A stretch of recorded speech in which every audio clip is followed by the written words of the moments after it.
Black man expelled from a pilot's camp until an F-22 lands on the training field. James Carter was met with scornful glares the moment he stepped onto the Bright Star airfield. The security guard at the entrance scrutinized his ID as if it were fake. "Lost, buddy? Service entrance is out back," the guard sneered, barely hiding his mocking grin. "Janitorial staff usually arrives after 5 p.m., James replied, his calm voice starkly contrasting the hostile atmosphere. Bright Star Airfield was the nation's most prestigious training ground, a technological oasis of cutting-edge aircraft and advanced simulators nestled in the Nevada desert. The facilities gleamed under the scorching sun, with pristine hangars housing state-of-the-art flight simulators and jets most pilots only saw in trade magazines. It was a place where the future of American aviation was forged, and where James was clearly unwelcome. The guard re-examined the official document, visibly uneasy upon realizing he faced a legitimate candidate. "Must be a mistake," he muttered, reluctantly opening the gate.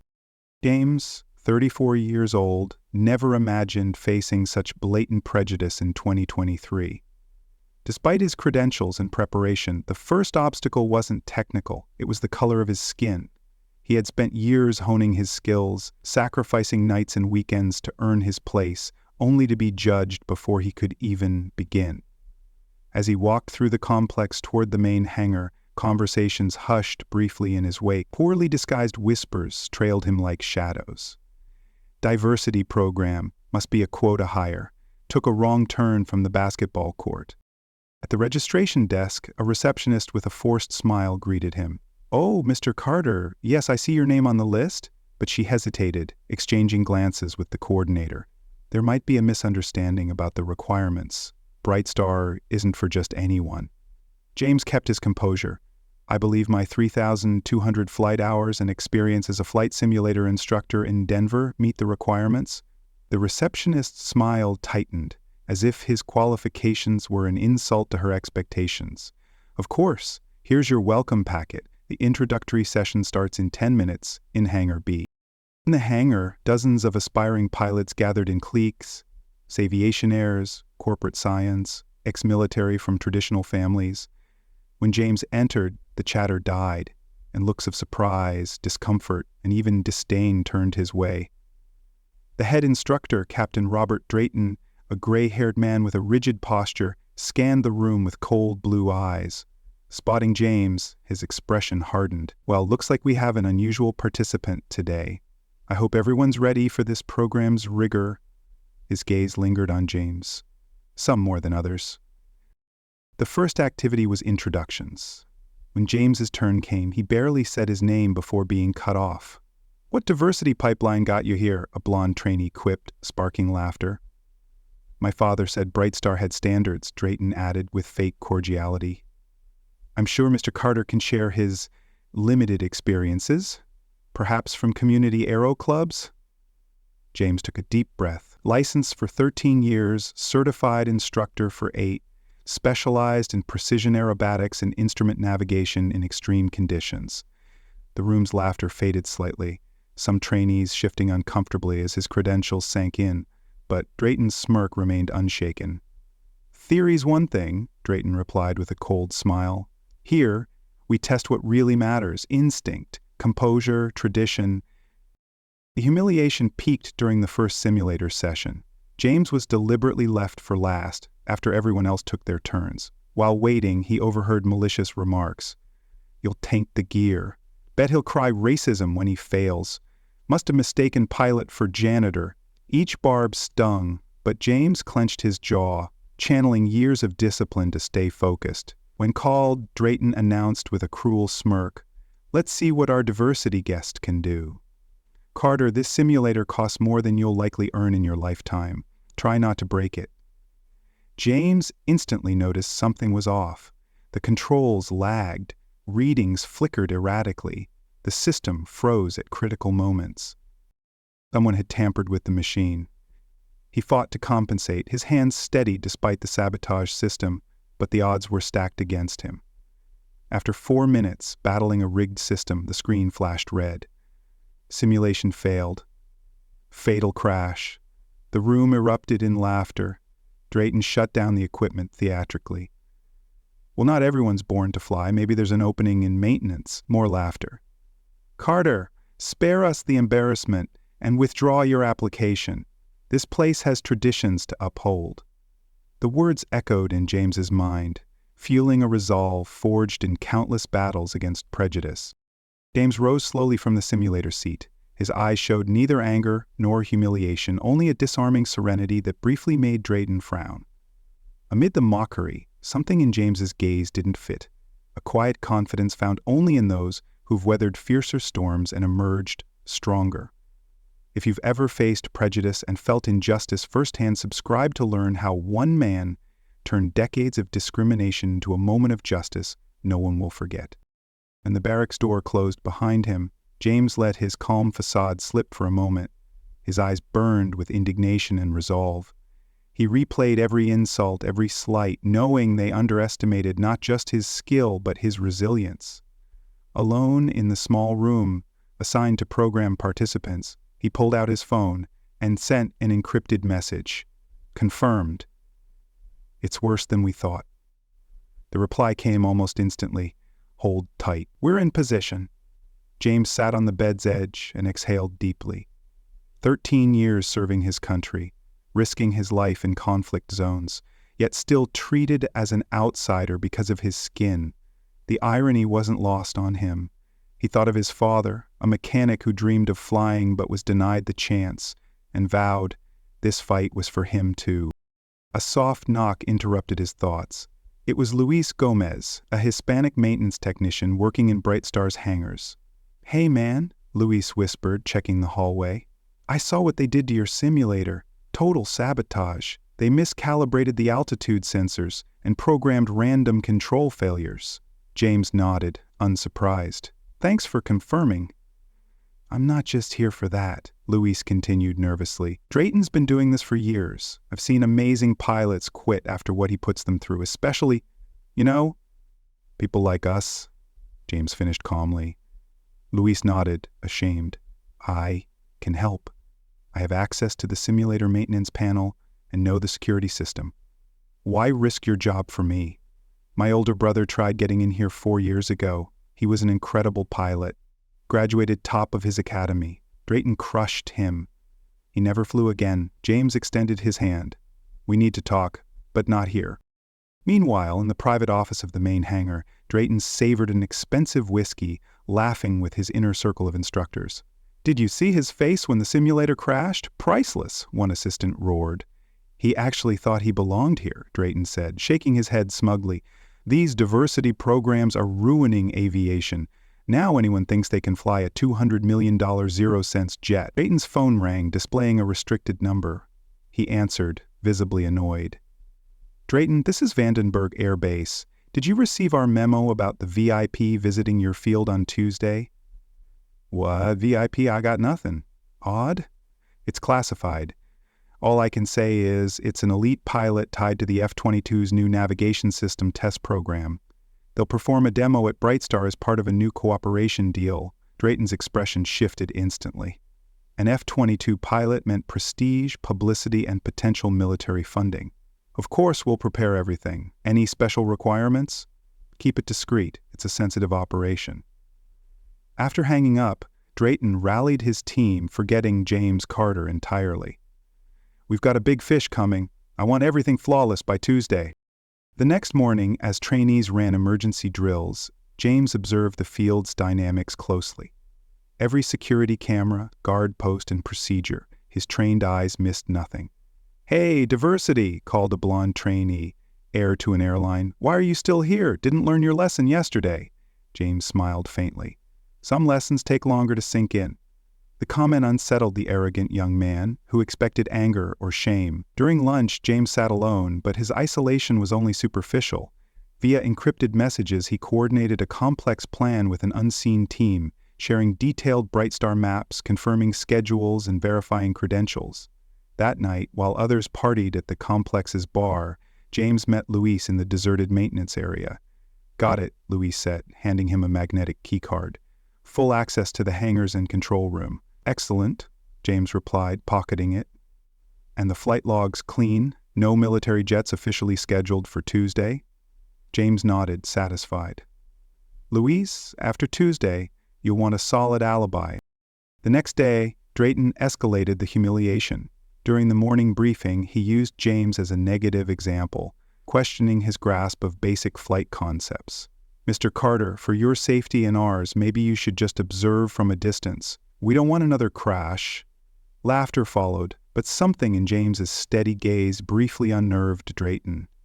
That afternoon, as trainees practiced emergency procedures on a parked jet, James lingered, watching. Drayton approached with clear contempt. You know, Carter, it's not personal. Some people just don't have what it takes. James met his eyes. Funny. I've been thinking the same about you. The boldness caught Drayton off guard. Before he could respond, his radio crackled. Security reported the perimeter was clear for the next day's special event. Should I withdraw? James asked politely. Actually, Drayton grinned maliciously. I want you there tomorrow. I want you to see a real pilot in action. That night, alone in his room, James opened a secure folder on his laptop. Classified documents revealed his true story, one no one at Bright Star could fathom. 16 years in the Air Force, elite pilot in the covert Shadow Wing program, veteran of 3 international conflicts, over 2,200 hours in supersonic jets. He stared at a photo of his squadron, brothers in arms who trusted him with their lives, and felt the weight of their faith in him now. As he closed the laptop, his phone buzzed with a final message. All set for tomorrow, Colonel. At dawn, while the Nevada desert still slept under a starlit sky, a lone figure walked Bright Star's perimeter. Guards, expecting a special guest, merely saluted. Unbeknownst to them, every calculated humiliation and smug grin had set the stage for a meticulously orchestrated reckoning. Drayton, in his arrogance, had crafted the perfect setting for his own downfall. On Tuesday morning, Bright Star Airfield buzzed with anticipation. Aviation journalists, major investors, and military reps gathered in the VIP area. Drayton strutted among them, flashing rehearsed smiles and firm handshakes, emphasizing the elite pilot who'd demonstrate maneuvers in an F-22 Raptor. A true example of the excellence we uphold at Bright Star, he proclaimed, sipping champagne from crystal flutes. Trainees lined the main runway's perimeter, uniformed and ready for a historic moment. James stood among them, silent as ever, his face unreadable. Carter, Drayton approached, adjusting his wireless mic for all to hear. Pay close attention today. You might learn what a real pilot looks like. I won't miss a second, sir, James replied with a calm that should have warned Drayton something was amiss. At 11 a.m., a distant roar of turbofans sliced through the Nevada sky. A silver speck appeared on the horizon, moving at breathtaking speed. The F-22 Raptor, a $200 million zero-sense marvel of American engineering, tore through the air with surgical precision. Extraordinary, a journalist murmured as the crowd watched, mesmerized. The jet executed impossible maneuvers, perfect inversions, controlled rolls, a vertical climb defying physics, followed by a controlled freefall that left spectators breathless. Even seasoned pilots stood slack-jawed. Who the hell's flying that thing? The airline heir muttered, momentarily forgetting his disdain for James, captivated by the display. The F-22 landed with flawless control, its wheels kissing the tarmac like a feather, braking precisely before the VIP zone. The engine's roar faded to a metallic purr. The crowd waited in reverent silence as the canopy opened. A figure in a full flight suit emerged with fluid grace, removing their helmet while descending the ground crew's ladder. James Carter's face came into view, calm and serene as always. A deathly silence gripped the airfield. Drayton paled, his face frozen in utter horror and disbelief. "Good morning, everyone," James said, his voice amplified over the PA system. "Lieutenant Colonel James Carter, United States Air Force, Phantom Squadron, Special Air Operations Command." He paused, letting the weight of his words settle, his gaze locking briefly on Drayton's trembling form. A uniformed figure stepped forward from the VIP zone.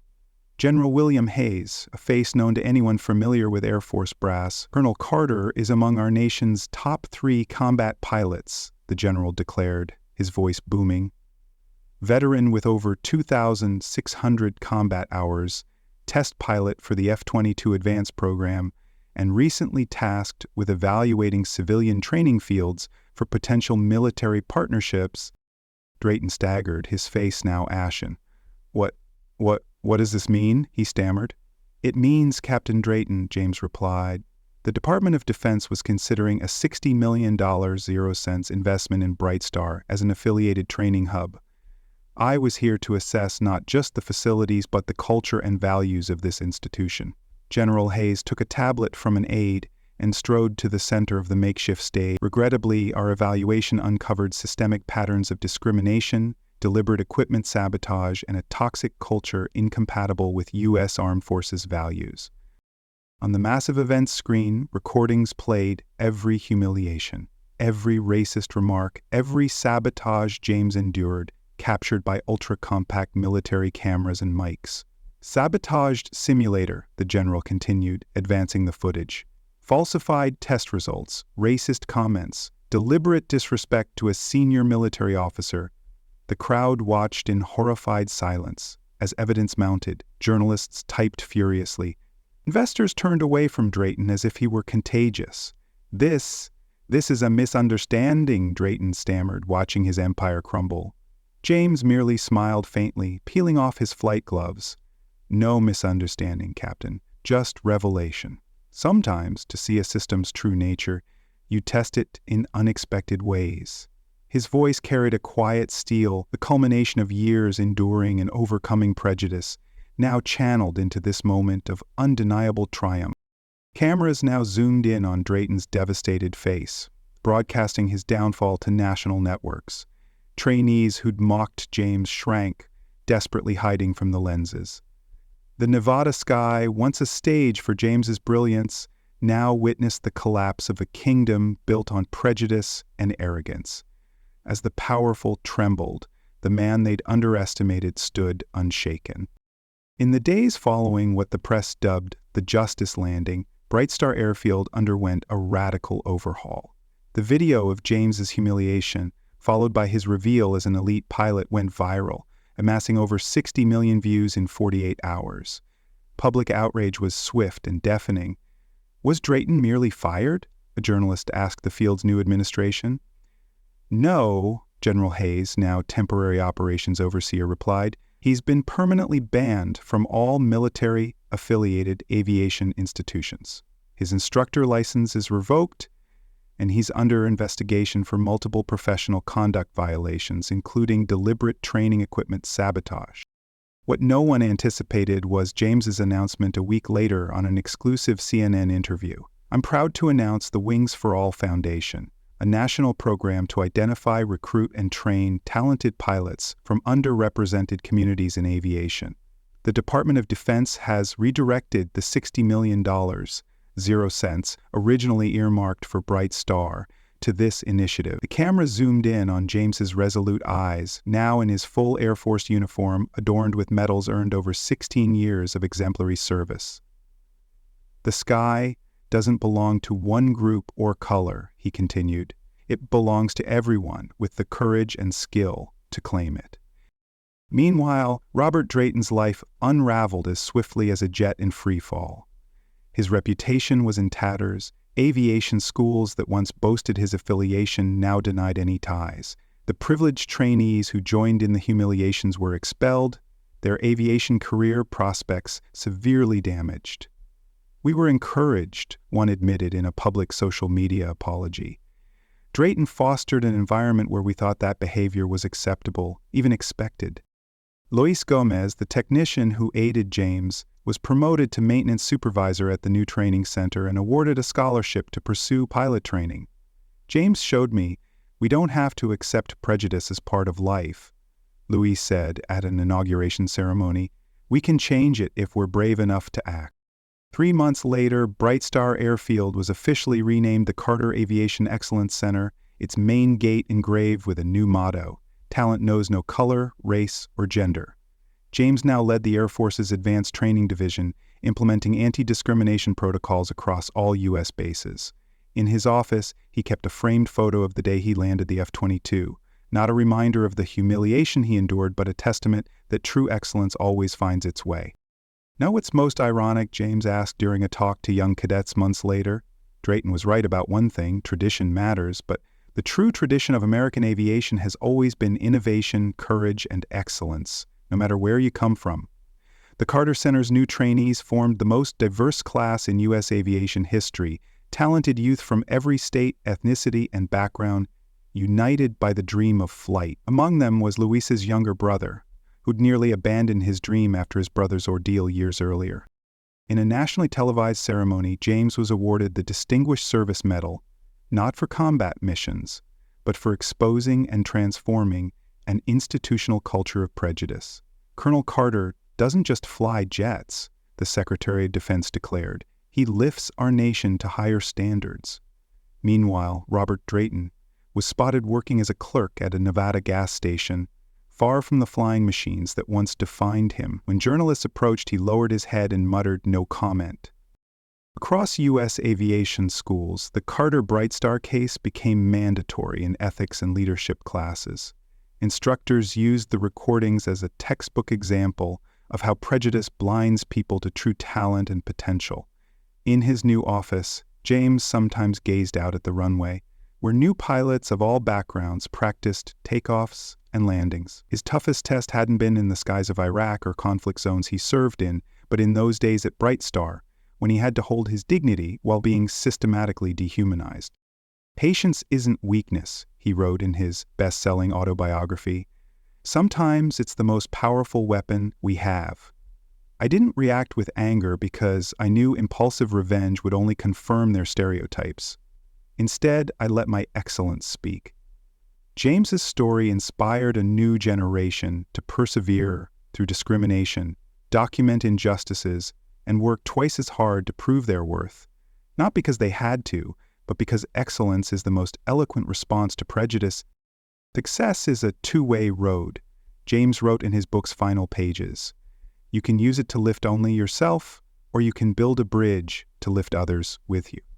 The world's lasting image of James Carter is of a man who not only claimed his place in the skies, but expanded that sky for all who'd follow. If this story touched your heart and stirred a desire to overcome seemingly impossible barriers, subscribe for more inspiring tales that prove the greatest act of justice isn't tearing down those who underestimate us, but lifting up those held down for far too long.